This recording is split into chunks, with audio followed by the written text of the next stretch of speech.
მოგესალმებით. ეს ტელეკომპანია პულსია, მე კასანიკიძე გახლავარ და ჩვენ ვაგრძელებთ გადაცემათა ციკლს მედიდია. ჩვენ მერდგულმა მაყურებელმა უკვე იცის, რომ ჩვენთვის ძალიან მნიშვნელოვანია იმ გამოწვევების გაშუქება, რომელიც დღეს ჩვენ საზოგადოებაში არსებობს ჯანდაცვის და ჯანმრთელობის კუთხით, თუმცა ყველაზე მოწყვლადი პოპულაცია, რა თქმა უნდა, მაინც ბავშვებია, განსაკუთრებით კი ახალშობილები. დღეს ერთ-ერთი აქტუალური თემა ეს გახლავთ სმენის დაქვეითება და სმენაჩლუნგობა ბავშვებში. სწორედ ამიტომ დღეს ჩვენ სტუდიაში მოვიწვიეთ შესანიშნავი სტუმარი, ქალბატონი თეონა დევდარიანი, მოგესალმებით, საგამომშვიდობისა, რომელიც ბრძანდება მეცინის აკადემიური დოქტორი, ექიმი ნეონატოლოგი და არაერთი საზოგადოების წევრი და ამაზე ჩვენ აუცილებლად ვისაუბრებთ. პირველ რიგში მინდა ნამდვილად ეს თემა გავაგრძელოთ, რატო გახდა აქტუალური ეს თემა და როგორ მოხდა, რომ თქვენ როგორც ექიმი ნეონატოლოგი ფაქტობრივად სმენაჩლუნგობის და სმენის დაქვეითების საკითხებთან ასე მჭიდროდ აღმოჩნდით დაკავშირებული. დიახ, მოგესალმებით, ეკა დიდი მადლობა სტუდიაში მოწვევისათვის. ეს თემა, ანუ სმენა დაქვეითება ბავშვებში საქართველოშიც ძალიან აქტუალურია, რადგან ყავს ჩვენ სმენა დაქვეითებული ბავშვები, როგორც სხვა ქვეყანაში. ჩემი პროფესია დაუკავშირდა ამ თემას, რადგან ჩემი სადისერტაციო ნაშრომი იყო დაკავშირებული და წლების განმავლობაში მუშაობდი ამ თემაზე. და მართლაც ძალიან საინტერესო და პრობლემური თემა დღესაც. საქართველოში საბედნიეროდ 2006 წლიდან სმენის სკრინინგი დაიწყო, რომელმაც პირველად მოიცვა თბილისი, შემდეგ ახალშობილებში, აჭარა, კახეთი, ანუ რამოდენიმე რეგიონი და სამშობიარო სახლებში კეთდება ახალშობილებში სმენის სკრინინგი. აი ამ პროცესმა ქნა ის, რომ ამით გამოავლინა და მოგეხსენებათ, რომ დროულად გამოვლენა პრობლემის ძალიან მნიშვნელოვანია, ანუ დიაგნოსტიკა, ხო? მაგრამ კარგი იქნება თუ მოიცავს, რა თქმა უნდა, ყველა რეგიონს, რადგან ყველა ბავშვი უნდა იყოს თითოეული გამოკვლეული, რომ არ იყოს დაკარგული. რა თქმა უნდა, ერთნაირი ხელმისაწვდომობა უნდა კონდეს ყველა ახალშობილს. ეს არის სახელმწიფო სკრინინგი, უფასოდ ტარდება ყველა ახალშობილებში, დაბადებიდან რამოდენიმე დღეში სამშობიაროში, თუ ბავშვი ეწერება სამშობიაროდან. დიახ, ეს ძალიან აქტუალურია და ეს რატომ არ არის ბარემ აქვე ვთქვათ სხვა რეგიონებში კადრის ნაკლებობა თუ იცით სხვა რეგიონებში ალბათ კადრის ნაკლებობაც არის, შემდეგ რომ ჩაატარონ ეს სმენის სკრინინგი, უნდა მოხდეს იმ კადრის გადამზადება, რომელსაც აუდიოლოგიის ცენტრი ახორციელებს. ანუ ლიმიტაცია სხვა რომ ამ რეგიონში პილოტია, იმ რეგიონში არა ასეთი რამე არ არის. მიზეზი უფრო არის საკადრო. საკადრო არის და ალბათ ნელ-ნელა ყველა რეგიონებს მოიცავს და აუცილებლად უნდა მოიცავდეს, რომ არ მოხდეს არც ერთი ასეთი პრობლემის მქონე ბავშვის დაკარგვა. ეს არის ძალიან აქტუალური. ნამდვილად. რა მინდა იცით კითხოთ, რახან ასეთი მიმართულებით დავიწყეთ საუბარი, რა თქმა უნდა, ძალიან მწვავე თემაა, ეს არ არის მარტო სამედიცინო თემა, ეს ფსიქოსოციალური პრობლემაც არის. ახლა წარმომიდგენია, რამხელა სიხარულია ბავშვი რო იბადება და ამ დროს რამოდენიმე დღეში თუ იგებ, რომ მას აქვს სმენის პრობლემა, როგორი ემოციური და ფსიქოლოგიური ტვირთია და ტრავმაა, ხო, ოჯახისათვის. აქედან გამომდინარე, აქ ძალიან ესეთი სათუო, დელიკატური და სათუთი თემაა. მაგრამ საინტერესო არის სწორედ მიზეზები. აი, ძირითადია თქვენ აღნიშნეთ, რომ დისერტაციასთან დაკავშირებით მოგიწიათ, ანუ გამოდის, რომ გარკვეული სომატური, ინფექციური ან სხვა მიზეზების გათვალისწინებაც გვიწევს გარდა დაუშვათ თანდაყოლილი პრობლემებისა. და იქნება მოკლედ ჩამოუყალიბოთ მაყურებელს, რა ძირითადი მიზეზები იწვევს სმენის დაქვეითებას, სმენაჩლუნგობას. სმენის დაქვეითებას, სმენაჩლუნგობას მრავალი მიზეზი გააჩნია, შეიძლება იყოს თანდაყოლილი, ან შეიძლება იყოს შეძენილი. ამ შემთხვევაში ჩვენ და ასევე გენეტიკური. გენეტიკური ყველაზე ცოტაა. რეალურად ბევრი არის თანდაყოლილი და შეიძლება თანდაყოლილმა ინფექციამ გამოიწვიოს. კერძოდ ციტომეგალოვირუსმა, დიახ, და ასევე შეიძლება იყოს დღენაკლულობა და სხვადასხვა მრავალი მიზეზი. მე მინდა ხაზი გაუსვა თანდაყოლილ ინფექციას, რადგან ციტომეგალოვირუსი ჰერპეს ჯგუფს მიეკუთვნება, რომელიც ტორჩ ინფექციაა. და საქართველოში პერინატალურ ასაკში აუცილებლად კარგად უნდა იქნეს ორსული ქალი გამოკვლეული ტორჩ ინფექციაზე, რადგან თუ გადაცემაა და თუ მან შეიძინა ეს ინფექცია ორსულობის განსაკუთრებით პირველ ტრიმესტრში, მისი გადაცემის ალბათობა ახალშობილზე 50%-ია და თუ მან მანამდე შეიძინა, ნაკლები არის. ამიტომ, როგორც მრავალ ქალაქში ევროპის იქ ხდება გამოკვლევა ყველა ორსულის ციტომეგალოვირუსზეც აუცილებლად და თუ დედას აქტიური ფორმა დაუდგინდა, მაშინ ამ შემთხვევაში მათ იციან, რომ ეს ინფექცია გადადის დედის რძიდან და მაშინ ახალშობილმაც არ უნდა მიიღოს ბუნებრივი საკვები. ეს ძალიან მნიშვნელოვანი ინფორმაცია, რომ დავიცვათ ჩვენი ახალშობილი. ანუ ორსულის გამოკვლევით იწყება პრევენცია. ორსულის გამოკვლევით იწყება პრევენცია და ეს არის ძალიან მნიშვნელოვანი რგოლი. ძალიან მნიშვნელოვანი რგოლი, დიახ. სხვათა ჯანდაცვის ორგანიზატორები და ჯანდაცვის პოლიტიკის წარმომადგენლები თუ მოგვისმენენ, გამოდის დარწმუნებულად თქვენს ადვოკაციას ეწევით ალბათ. გამოდის რომ ორსულთა პატრონაჟი ეს ძალიან სერიოზულად უნდა ჩაიდოს. ანუ ფორმალურად კი არა. პერინატალურ პერიოდში არის ძალიან მნიშვნელოვანი რომ დაიბადოს ჯანმრთელი ახალშობილი. აი ეს არის ძალიან მნიშვნელოვანი. ეხლა მე მაინტერესებს იმ შემთხვევაში თუ აღმოაჩნდა დედას ერთადერთი ეს არის რომ უბრალოდ ძუძუთი არ ყვებოს თუ უკვე მედიკამენტოზური კორნალობის საშუალებაც არის ქვეყანაში. განსაკუთრებით რამე პროგრამა ხომ არ არსებობს, რომ ეს პროგრამა ჯერ არაფერი არ არსებობს. თუ დაუდგინდა, თუ ვიცით, რომ დედა არის ციტომეგალოვირუს მატარებელი და შემდეგ ბავშვთან მოხდა, რა თქმა უნდა, გადაკონტროლება კლინიკაშივე ის მატარებელია თუ არა ამ ვირუსის აქტიური ფორმის და ნუ PCR მეთოდით რა თქმა უნდა ყველაზე კარგად არა უკვე დაბადებულ ორსულობის პერიოდში ვამბობ. ორსულობის პერიოდში დედამ უნდა გამოიკულიოს ამ ვირუსზე და მკურნალობაც ეს არ არის სახელმწიფო პროგრამა, მაგრამ არსებობს მედიკამენტები და მთელ მსოფლიოში არის განციკლოვირი, ვანგანციკლოვირი მოწოდებული. ორსულობის პერიოდშიც ინიშნება თუ საჭირო. ეს მინდოდა რომ გავესვა ხაზი. და ძალიან კარგი თუ დედა დროულად იმკურნალებს. ზოგ ორსულს ეშინია წამლის მიღება, რომ ფეტუს არ ავნოს და პირიქით ეს მინდა რომ მაყურებელს საჭიროა, რა თქმა უნდა. ეხლა დაიბადა ბავშვი, მერე უკვე ხდება ბავშვის გადამოწმება, ხო? გადამოწმებაც ხდება ბავშვის და ბავშვსაც თუ PCR მეთოდი მაინც უტყუარია, თუ დაუდგინდა ციტომეგალოვირუს ინფექცია, მაშინ ვიწყებთ მკურნალობას კლინიკაში. ძალიან კარგი, ანუ ამის პრევენციის რეალური გზები არსებობს და უბრალოდ საჭირო ამ ინფორმაციის უფრო ფართოდ გავრცელება. დარწმუნებული ვარ, ალბათ თქვენ მაშინ სიტყვამ რახან მოიტანა, ამაზეც ვისაუბროთ. მე ან გინეკოლოგებთან სწორედ აი პატრონაჟის გამწევ, პერინატალური კონტროლის გამწევ ექიმებთან, სამედიცინო პერსონალთან ზოგადად, სამშობიარო სახლებში და ამ შემდეგ ალბათ რაღაცა ტრენინგებს, გადამზადებას.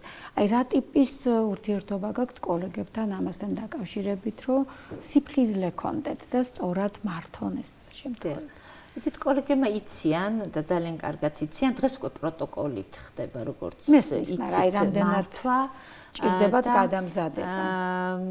მათ ჩვენურად იციან ეს ინფორმაცია და თუ მართლა ბავშვს თუ დაუდგინდა, თუ მივედით აქამდე და ბავშვი გამოკვლეულ იქნა ამ ვირუსზე, მაშინ ხდება დროულად და სწორედ მკურნალობის დაწყება. აი მე ძალიან მედარდება, რომ რეგიონის სამშობიაროებში შეიძლება ესე არ ხდება.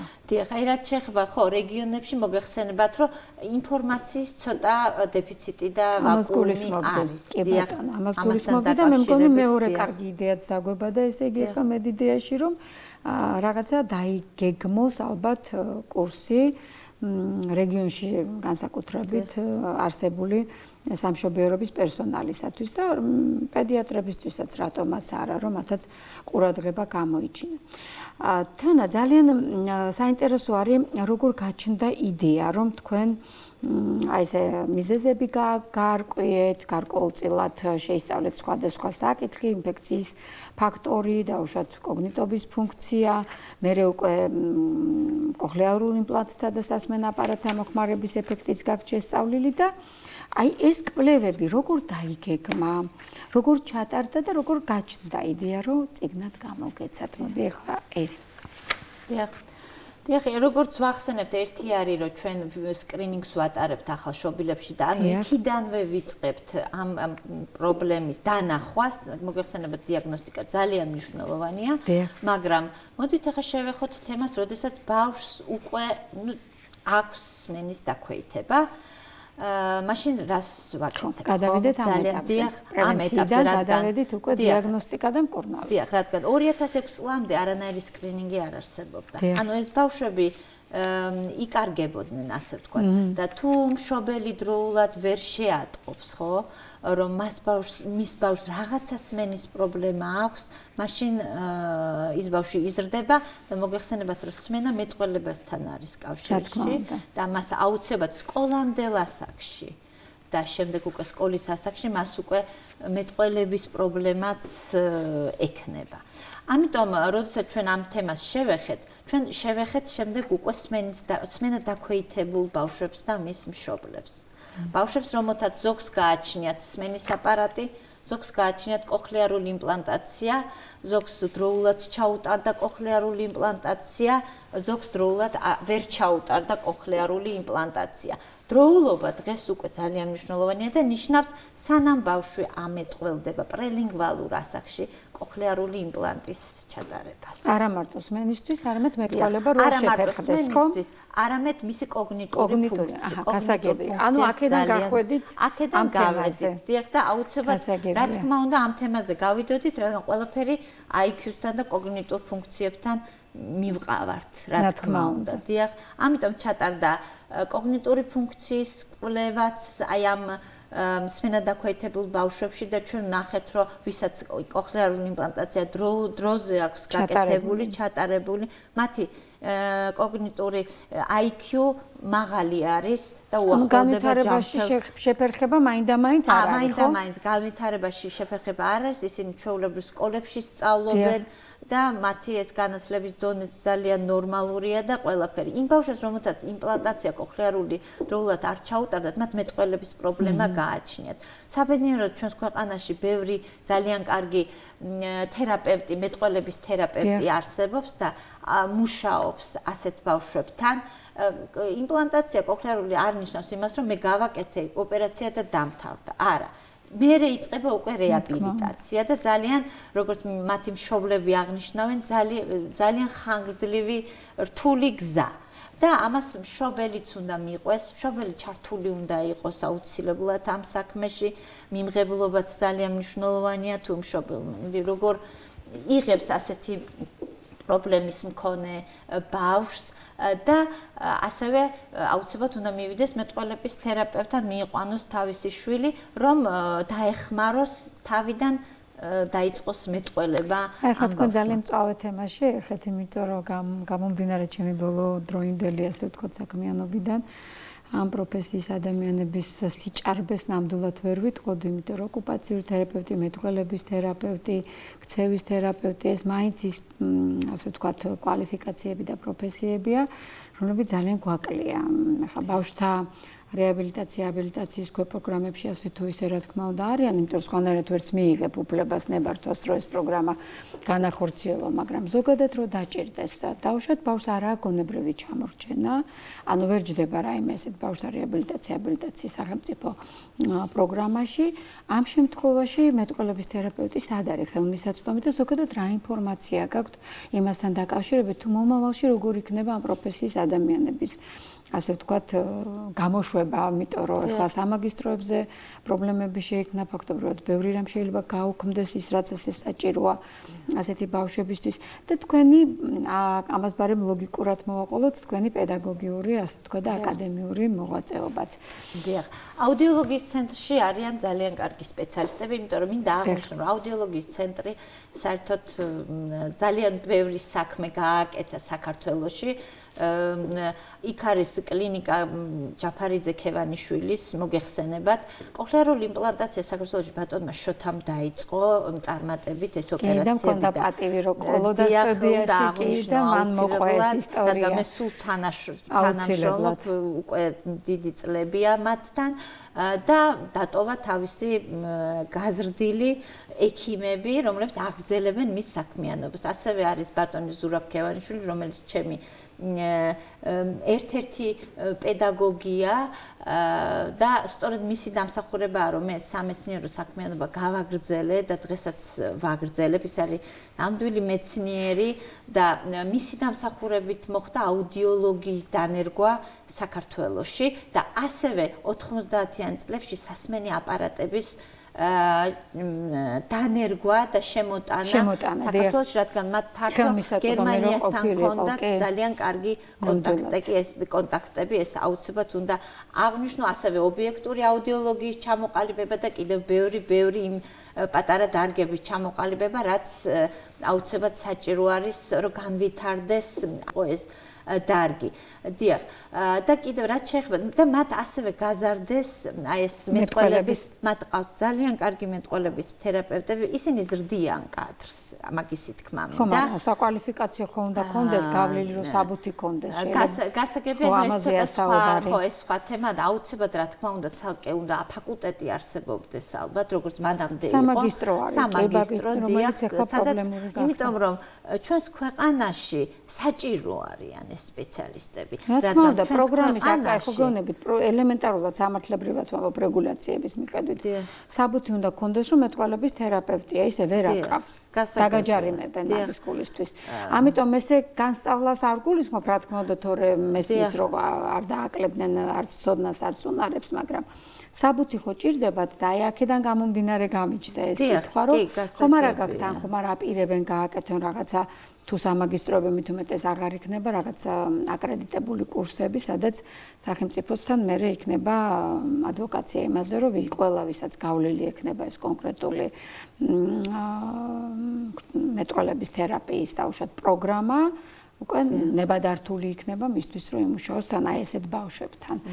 ეს თემა მინდა რომ ცოტა ჩავშალოთ და მე საინტერესო არის და რა თქმა უნდა საჭირო არის. ძალიან კარგი იქნება თუ ისინი რაღაცა მოდულს გააკეთებენ, ხო, რა თქმა უნდა და ყველა მე როგორც უწყვეტი განათლების მოდულები და გადამზადების მოდულებია, რა თქმა უნდა, იმიტომ რომ ნამდვილად საჭიროა და რაც დრო გადის მით უფრო საჭირო არის. ნებისმიერ პედაგოგსაც ხო შეუძლია ეს გაიაროს. არ არის აუცილებელი რომ სამედიცინო იყოს პერსონალი, რომელიც მეტყველების თერაპევტი გახდება. ალბათ შეუძლია რომ გაიაროს, ვისაც სურვილი ექნება, ეს დასწავლადია. დასწავლადია, დიახ, დასწავლადია და მოგვარებადია. იცით ახლა მაყურებელიც რო გვისმენს, ხო შეიძლება რომ ვიღაცას გაუჩნდეს სურვილი რომ მეტყველების თერაპევტად თუნდაც რეგიონში იმუშაოს, იმიტომ რომ ნამდვილად არის. ახლა ვიცი ჩვენ ბავშვთა ცენტრებზე მუშაობს, ძირითადად ბავშვთა ცენტრების ბაზაზე ეს პროგრამები და ვიცით როგორ უჭირთ კადრი, უჭირთ გადამზადება ამ კადრის და შესაბამისად, ჩვენ კი ვცდილობთ როგორც მეთოდური ცენტრი დავეხმაროთ ხოლმე, მაგრამ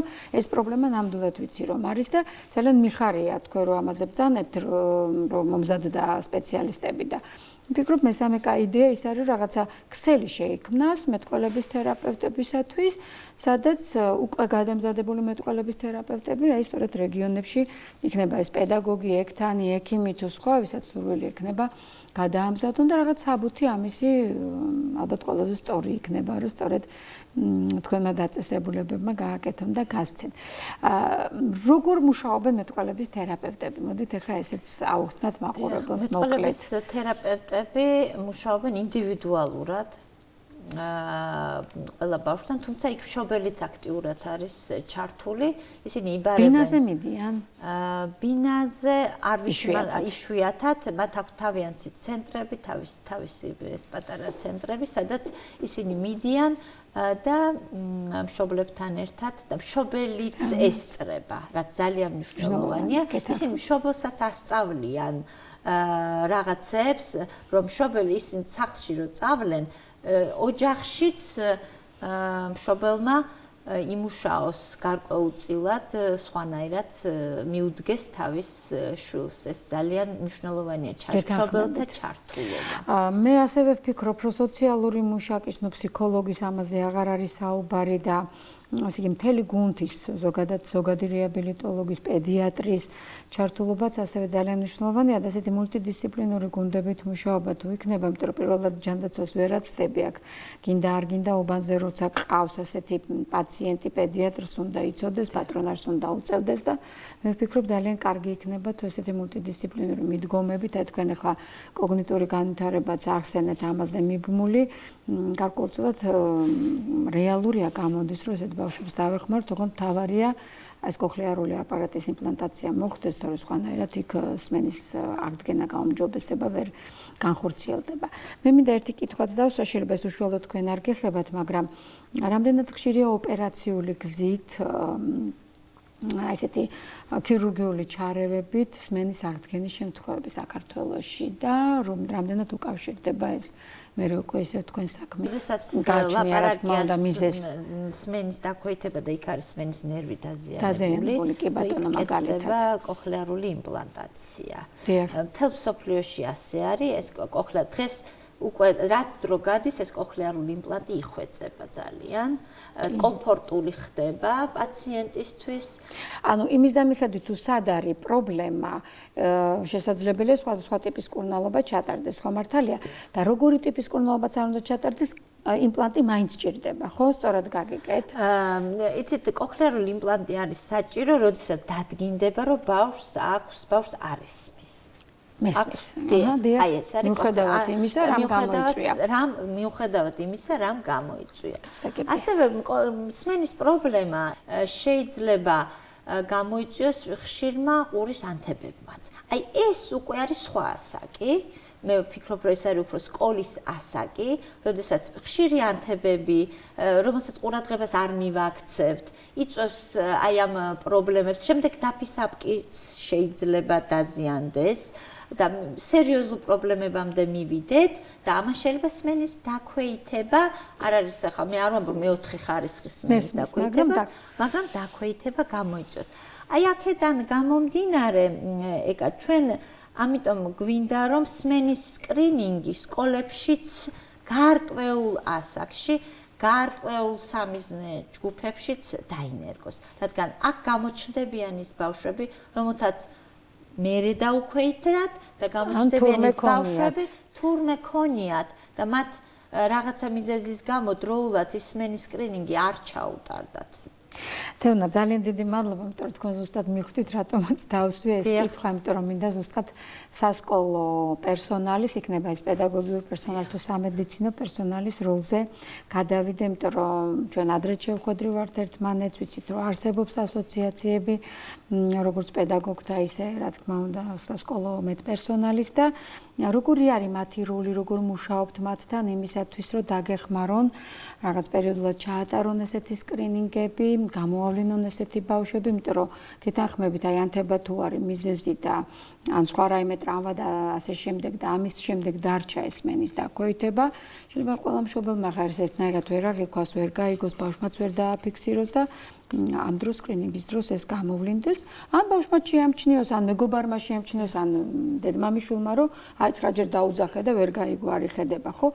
მე მაინტერესებს, რამდენად არის შესაძლებელი, რომ სკრინინგის საფუძველზე მე მაღალი რისკის ჯგუფი გამოიყოს ამ ბავშვების, მე უკვე რა თქმა უნდა, უფრო გაღრმავებული კვლევები ჩაუტარდეთ და მე განისაზღვროს უკვე რამ კურნალობა ჭირდებათ, იმიტომ რომ ალბათ დაგვიანებული არის ზოგ ასაკში არა იმპლანტის ჩადგმა. ეს დიაგნოსტიკას ხომ იცით ძალიან დიდი მნიშვნელობაა და სკოლის ასაკშიც ძალიან დიდი მნიშვნელობა აქვს. ეს იქნება სმენის სკრინინგი თუ მხედველობის სკრინინგი თუ კიდევ სხვა სკრინინგები, რომელიც პერიოდულად საჭირო არის სკოლებში, სასკოლო ასაკში, რომ ჩატარდეს, რომ აი ეს გამოვლინდეს აი ეს ბავშვები,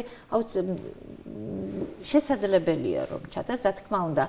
ჩართულობით სახელმწიფოს, ხო, სკრინინგი თუ იქნება და ძალიან კარგი იქნება აი ამ გარკვეულ სამიზნე ასაკობრივ ჯგუფებში, რომ ჩავატაროთ აი ესეთი სკრინინგები. კი, და ამიტომ ვიკითხებით, თქვენ საკადრო რესურსის ნაკლებობა ახსენეთ და ხა სამწუხაროდ ესე უცებ ამ საკითხს ვერ გადავწყვეტ, მით უმეტეს მიმდინარე განათლების რეფორმის ფონზე ცოტა გაუგებარია, კიდევ უფრო შემცირდეს შეიძლება არათუ მოიმატოს, შეიძლება პირიქით რაღაც ცალკე ასე ვთქვათ მიმართულებები ნახოთ, დაველოდოთ ხომ რა იქნება, მაგრამ ამ წუთას ჩვენ ვიცით, რომ საკადრო რესურსის მხრივ პრობლემაა და იმიტომ ვიფიქრე, აი სკოლის მეტპერსონალის გამოყენებას როგორ ახერხებთ? ასოციაცია არსებობს, როგორც იცით, და სკოლის ექიმთა ასოციაცია უკვე აქტიურად ატარებს სავალდებულო ტრენინგებს სკოლის ექიმებთან, სადაც ხდება მათი და განსაკუთრებით ბევრი არიან რაიონის ექიმები.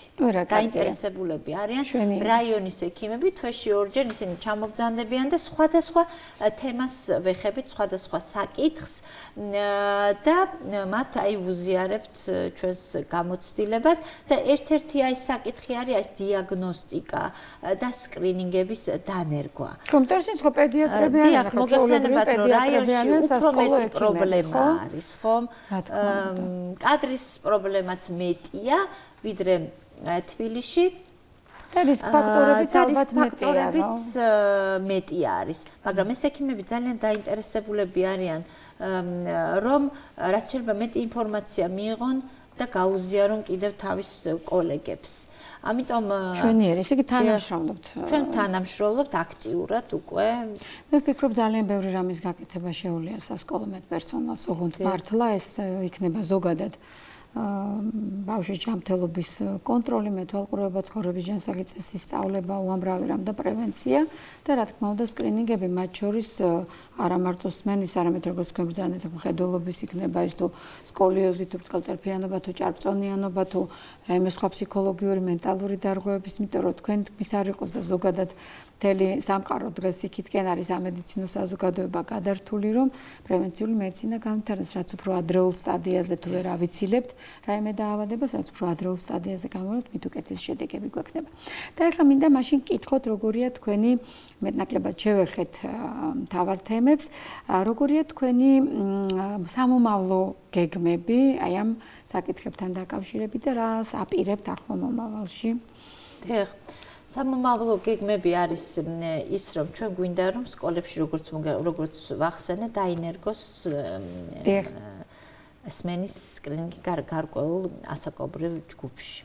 ეს არის ისეთი გაქვთ უკვე დაწყებული რაიმე ურთიერთობა განათლების სამინისტროსთან ან ჯანდაცვის სამინისტროსთან? ეს მართალი გეხსნის ახალი ის არის ასე ვთქვათ იდეა, გეგმა, რომელსაც ასე ეტაპობრივად თქვენ თქმის არ იყოს ეს მალე არ მოხდება, იმიტომ რომ უნდა შეირჩეს სწორად სამიზნე ჯგუფები, უნდა შეირჩეს სამიზნე, ხო, ეს ასაკი, კლასი, თვითონ ინდივიდები, ვისთანაც ჩავატარებთ, უნდა მოხდეს მათ მშობლებთან საუბარი და კიდე ბევრი ეს დეტალი, რა თქმა უნდა, ასევე გვჭირდება აპარატურა, ხო, ვისთანაც დავიწყებთ. შეიძლება თავიდან საპილოტე პატარა პროექტებით დავიწყოთ და ნახოთ როგორ ყველაფერი კი ბატონო, ყველაფერი იწყება რაღაც идеით და სურვილით, მე იქ მუნიციპალიტეტების ჩართვაც შეიძლება რომ გარკვეული თანხები გამოყონ იმისთვის რომ მოიწვიონ ტრენერები და თავიანთი გადაამზადონ. თუნდაც რამდენიმე სასკოლო ექიმი რო გადაამზადონ, მე ისინი დანარჩენ ექიმებს გადაამზადებდნენ რაღაც ისეთი ქსელური პრინციპით შეიძლება რომ წავიდეთ და საინტერესო იქნება რახან თქვენ ახსენეთ რომ ეს ყველაფერი დაინერგა, გაკეთდა თქვენი ცენტრის მიერ, რა თქმა უნდა ძალიან დიდია ჯაფარიძე ქევანიშვილის კლინიკის როლიც და მე მინდა რომ მოусმინოთ და მაყურებელს მივცეთ საშუალება რომ ნახოს სიუჟეტი ბატონ ზურა ქევანიშვილთან ჩაწერილი.